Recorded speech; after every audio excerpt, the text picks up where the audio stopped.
Kalau Indonesia benar-benar memutuskan membeli minyak dari Rusia dengan diskon 30%, menurut saya itu stupid decision gitu ya. Mhm, Keputusan yang karena memang kelihatan murah 30%, tetapi kan ada biaya-biaya lain yang mesti diperhitungkan gitu ya. mhm. Misalnya diplomatic cost, atau juga beberapa waktu yang lalu kan Bonika, Direktur Pertamina kan sudah membeli juga B2B minyak, tapi kemudian dicegat oleh Ya, Greenpeace gitu ya. ya. Ini kan merupakan biaya yang harus diperhitungkan juga.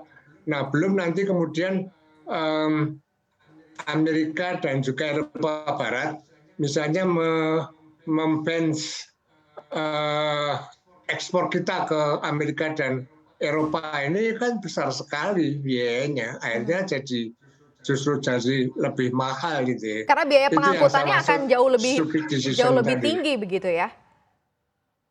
Iya, nah biaya angkutannya juga lebih mahal, tapi biaya-biaya di luar itu tadi itu loh. Jadi misalnya Amerika tidak berkenan kemudian melarang ekspor Indonesia itu ya. Nah, berbeda posisi Indonesia dengan China dan India itu ya.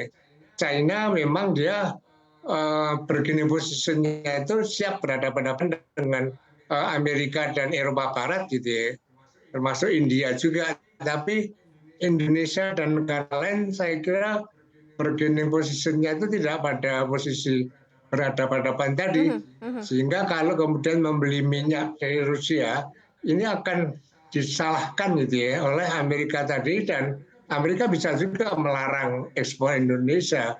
Nah ini akhirnya jadi mahal deh biayanya. Itu Maria. Oke, berarti big no-no ya Pak, tidak untuk bisa membeli, minyak dari Rusia begitu ya, itu keputusan yang mungkin sangat-sangat, jangan diambil begitu ya. Walaupun ada statement sebenarnya dari, wakil presiden, mantan wakil presiden ya, Bapak Yusuf Kala yang mengatakan bahwa kemungkinan Indonesia membeli minyak dari Rusia, ya pendapatnya adalah nggak masalah sebenarnya. Tapi kalau kita bicara mengenai komponen minyak, dari Rusia ini apakah memang sesuai dengan yang dibutuhkan di Indonesia, Pak Fahmi? Nah itu juga salah satu masalah yang harus dipertimbangkan gitu ya. Mhm, Karena tidak semua minyak dari Rusia tadi itu sesuai dengan kilang yang kita miliki tadi.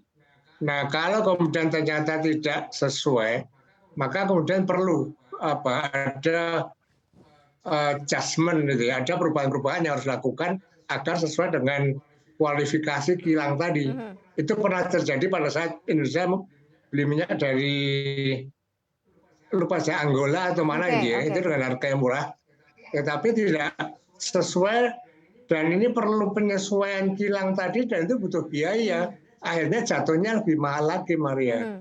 Oke. Sekaligus kita lihat komponennya belum tentu cocok, harganya juga bisa jauh lebih mahal.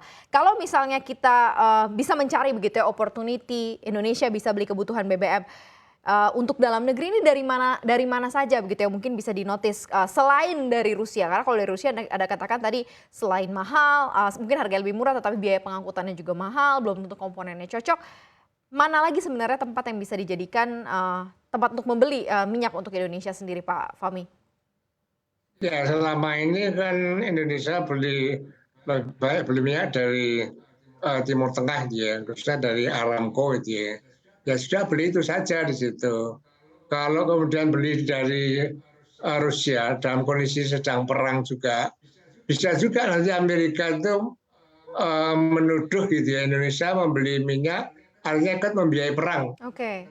terhadap Ukraina, ini kan juga menjadi masalah juga gitu ya. Mhm, Nah, dari negara lain saya kira selama ini kan banyak tadi Timur Tengah, kemudian beberapa dari Afrika, udah pakai itu saja mhm.